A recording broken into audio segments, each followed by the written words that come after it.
নমস্কার বন্ধুরা, কেমন আছেন সবাই? ত্রিপুরার মেয়ে স্বপ্নের চ্যানেলে সকলকে স্বাগত। আজ পটল আলু দিয়ে পনির বল রান্না করব, তাই চলুন পনির বল কী করে বানাই দেখাচ্ছি। 500 গ্রাম দুধ নিয়ে ছানা কেটে নিলাম। তার মধ্যে এবার সুজি, ময়দা আর একটু নুন দিয়ে ভালো করে মেখে নেব।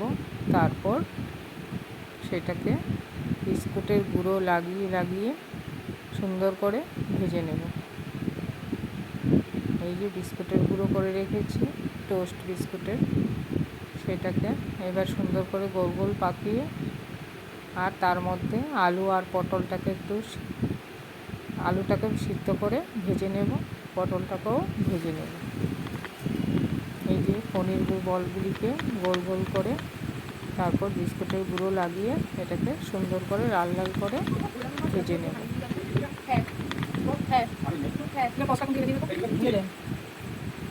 তেল গরম হয়ে গেছে কড়াতে, এবার পনির বলগুলিকে দিয়ে দেব। বাড়িতে এরকমভাবে পনির ছানা কেটে পনিরের একটা টেস্টই আলাদা, ফ্লেভারটাও একটা আলাদা আছে। আমার তো বাজারের কেনা পনির থেকে এরকমভাবে পনির খেতে সত্যি ভীষণ ভালো লাগে। তার মধ্যে মশলা নিয়ে নিলাম, আদা, টমেটো আর কাঁচা লঙ্কা, তার সঙ্গে কয়েকটা গরম মশলা গোটা, আর এখানেও একটু গরম মশলা ফোড়ন দিয়ে দেবো।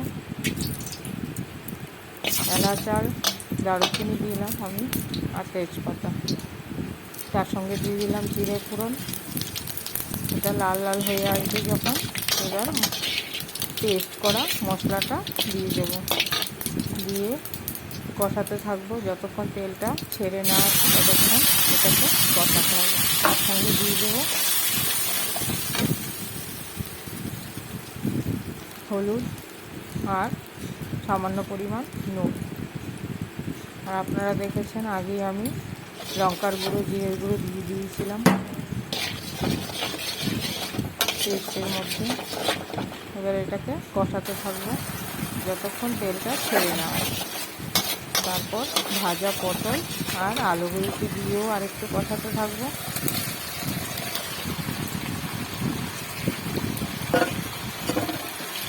এরকমভাবে বাড়িতে ভেজ রেসিপি নিত্য নতুন রান্না করে খাবেন, খুব ভালো লাগবে। আর অনেকেই আমার রেসিপি দেখে কমেন্ট করেছেন, খুব ভালো লেগেছে বলে, তাদেরকে অনেক অনেক ধন্যবাদ। আর কমেন্টটা করলে সত্যি আমি বুঝতে পারি আমার রেসিপিগুলি কেমন হচ্ছে, তাহলে পরবর্তী ভিডিও বানানোর জন্য আগ্রহটাও জাগে। সকলকে অসংখ্য অসংখ্য ধন্যবাদ। এরকমভাবে পাশে থাকবেন আপনারা। আমার কষানো মোটামুটি হয়ে যাচ্ছে।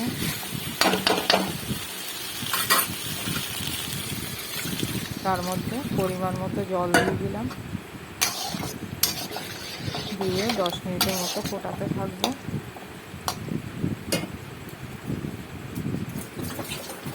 আর যেহেতু ভাজাগুলি আগেই ছিল, এর জন্য আর ঢাকা দিলাম না। আর এবার পনির বলগুলি দিয়ে ঘি দিয়ে আর একটু চিনি দিয়ে নামিয়ে ফেলার পালা।